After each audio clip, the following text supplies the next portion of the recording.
हमने यहाँ पे पात्र को इसको बंद कर दिया है। अब आप जानते हैं कि जब इसको अगर हम तापमान देते हैं तो आप क्या देखेंगे कि जो हमारा जल है इससे वाष्प बनना स्टार्ट होगी। तो जो वाष्प जाएगी वह गैस अवस्था में होती है। और आप जानते हैं कि गैसों के लिए एक नियम रहता है कि गैस के अणु हमेशा गति करते हैं और जब भी वो किसी पात्र की दीवार से टकराते हैं तो टकराने पर जो दिशा होती है वह परिवर्तित हो जाती है। तो जैसे ही क्या होता है, जल से यहाँ पे वाष्प का निर्माण होता है, वैसे ही क्या होता है जब ये यहाँ पे टकराती है तो ये टकरा कर यहाँ पे वापिस इस द्रव की सतह पर जो वाष्प के अणु है फिर से क्या होते हैं, टकराते हैं। तो इस प्रकार वाष्प दाब क्या होता है, किसी द्रव, जल हमारा क्या है, द्रव है, किसी द्रव की वाष्प के द्वारा द्रव की सतह पर आरोपित दाब क्या कहलाता है, हमारा वाष्प दाब कहलाता है। तो हमारा वाष्प दाब है किसी द्रव की वाष्प के द्वारा द्रव की सतह पर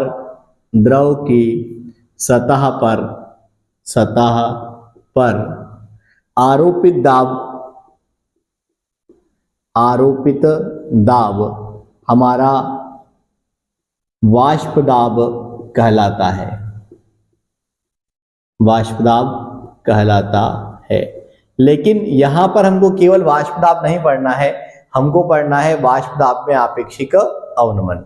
अब हम क्या करते हैं, देखिए आप जानते हैं कि जल कैसा है, हमारा वाष्पशील द्रव है, जल आपका वाष्पशील द्रव है। अब आप क्या करें, अगर आप इसके अंदर कोई अवाष्पशील विलय मिला देते हैं, जैसे मान लीजिए आपने इसमें शक्कर मिला दी है, तो शक्कर जो है हमारा अवाष्पशील विलय है। तो जब आप अवाष्पशील विलय घोलेंगे तो क्या हो जाएगा कि उसके अणु इस पूरे विलयन के अंदर क्या हो जाएंगे, फैल जाएंगे।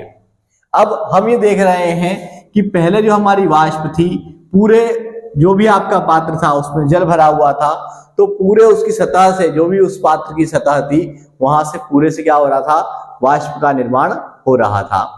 लेकिन अगर आप अवाष्पशील अणु मिलाते हैं तो आप देखेंगे कि वह जो आयतन है जहां से वाष्प बनना है वह हमारा क्या हो गया, यहाँ पर घट गया है। भाई कुछ आयतन क्या हो जाएगा, जहां पे आपके अवाष्पशील विलय के अणु पाए जाएंगे वह कम हो जाएगा। ऐसी स्थिति में क्या होगा कि अब बनने वाली जो वाष्प के लिए आयतन है वह कम हो गया। तो जब वाष्प कम मात्रा में बनेगी तो आपका दाब भी द्रव की सतह में कम मात्रा में आरोपित होगा।